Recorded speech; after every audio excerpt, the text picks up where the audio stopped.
stay. So sabi ko doon, meron nakaano doon, bago ka mag-dictionary, tayo ay unang minahal at Diyos. Yan. Ito talagang nangyari sa bansang Israel. Anong nangyari doon sa pagbasa? Mahapos ang kanilang mahabang paglalakbay sa ilangan. Mula sa pagkain sa Egyptio, sa wakas, mula sa Rapide, nakarating sila sa bundok ng Sinai. No? So masaya daw kasi yun yung inaasahan ng Panginoon na makakarating sila sa lupang pangako. At sa bundok ng Sinai, tumigil ang mga Israelita. Si Moises ay nakipag-usap sa Panginoon. Pag-usap si Moises, Panginoon. No? Ang sinabi ng Moises, at sinabi ng Panginoon, sabihin mo sa mga Israelita, ipaalala mo sa kanila ang ginawa kong pagliligtas sa kanila, na parang ang pagliligtas, inihawag niya sa pakpak sa agila sa kanyang pakpak. Ano naman po natin ang gawain ng manok o ng agila? Kinukupkup niya yung kanyang mga anak, di ba? Pag ilang na, makikita mo, tinitipo niya yung kanyang mga sisip. Tapos, ang ibig sabihin, andun ang pangangalaga at proteksyon ng Diyos sa bansang Israel. No? Pero, yung ginawang yun, yung sa atin na, ipaalala mo sa bansang Israel. Bakit? Pero dapat, ano na ng Israel, bansang Israel? Sila ay tutupad nila ang kanilang tipan. Kasi sila nakipagtipan ng Israel sa Panginoon. Lagi silang makikinig sa kanyang sinasabi at tutupad sa kanilang tipan. Dahil kung gagawin nila yun, aangkinin sila ng Diyos na kanyang makikinilang pala.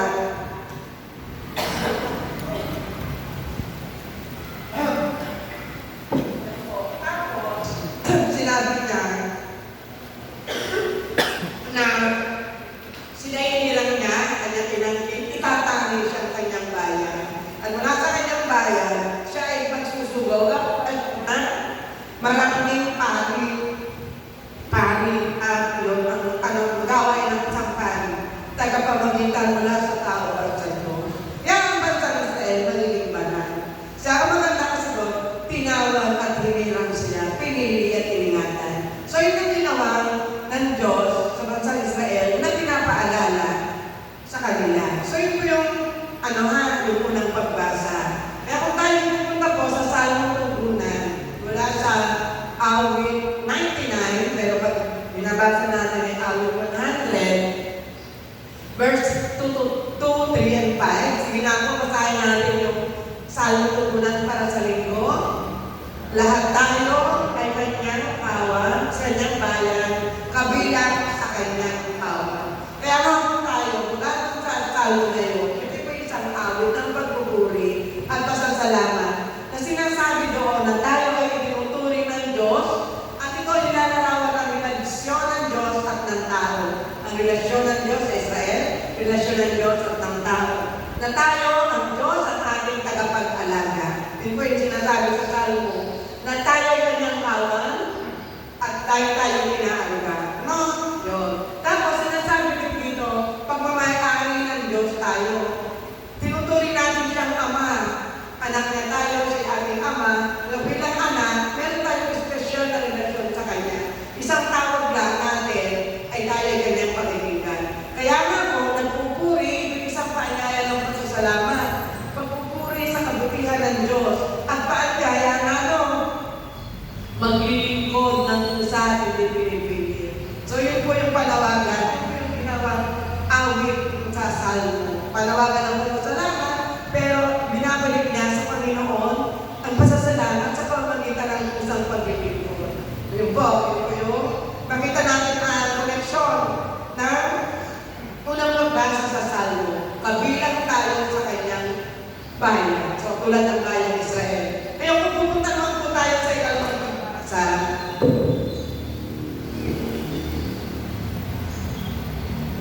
next slide please. Ikalawang pagbasa.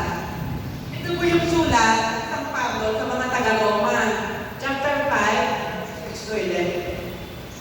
Sinasabi ko doon na isang Pablo sa mga taga-Roma. Kasi nangyari sa Pablo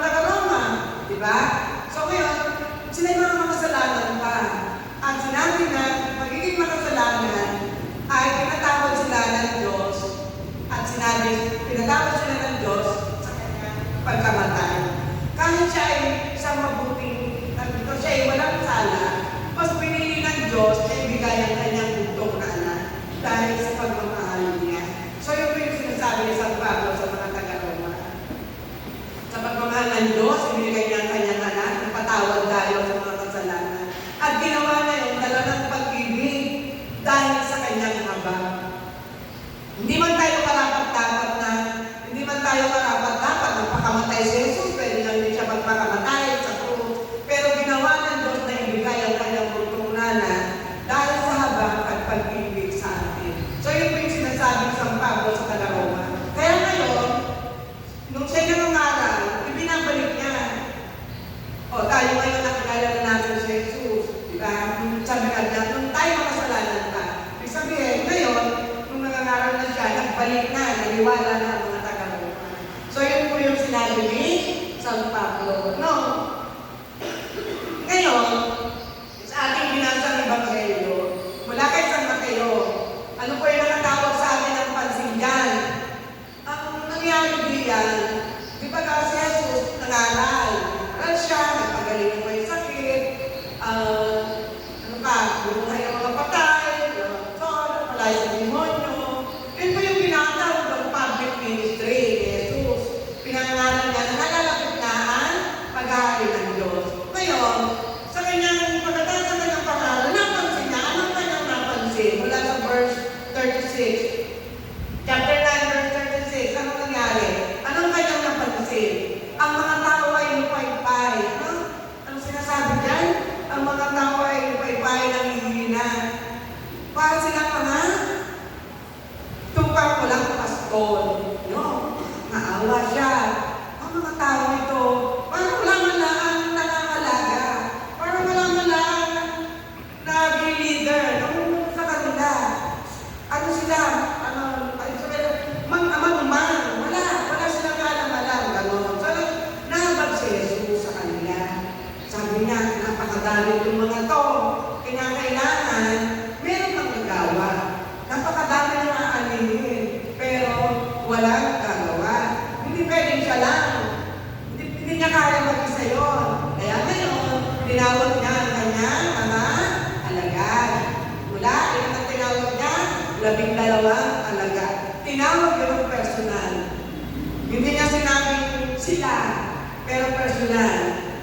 Si Mark, tinawag niya ng personal, ang 12 alagad. At sila po, alam misyon. Isinubo sila ni Jesus. Tinuruan siya, ang gagawin ng mga alagad.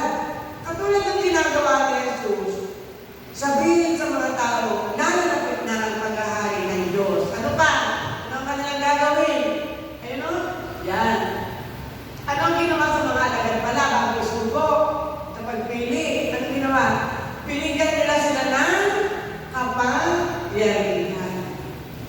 Oo. Yung kanyang kapangyarihan, yung kanya, ibinigay ni Jesus. Sinanay, kasi walang magagawa sila kung hindi sila nakaugnay. Kung wala silang power mula sa ating Panginoon. So meron silang authority ngayon. No? Meron silang authority. Legal. Otoridad. Sinusuko kayo. Pangalan nyo ang mabuting balita. Bukod doon, sa pamangaral ng mabuting balita, ano ba ito gagawin? Kapagalingan ng may sakit.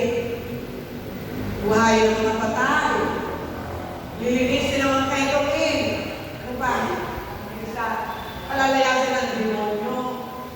Yun. Pero hindi sa mga hindi. Hindi sa mga hindi. Sa kanino?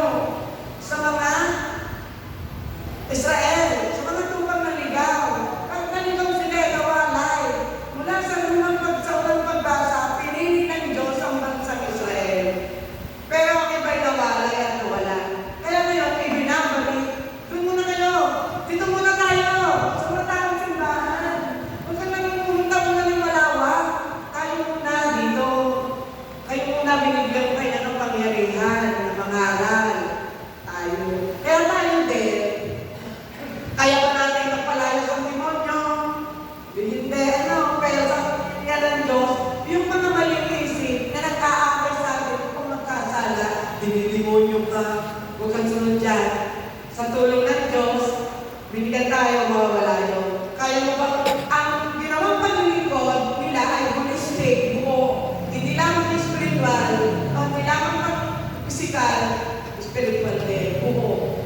Tulad ng mga minister natin, dumadalaw sila sa mga matatanda, sa mga may sakit. Si Father, pagalingin nyo ang mga may sakit. Magalingan ka ng kalantaman, gumagaan ka ng pakiramdam, pang-physical at pang-spiritual. Doon. Tapos, linisin niyo ang mga katunin. Yun ang napakalaga ng mission na yun eh. Sinang linisin? Yung mga tao nawawalay sa simbahan, inaayawan. Pero kinakailangan natin lapitan na sila ibalik. Yun ang seminar natin kanina, sinodality. Paramdam natin sa simbahan, sa kanila na simbahan ay malapit sa kanila. Hindi tayo nandidiri kahit sila ay malayo.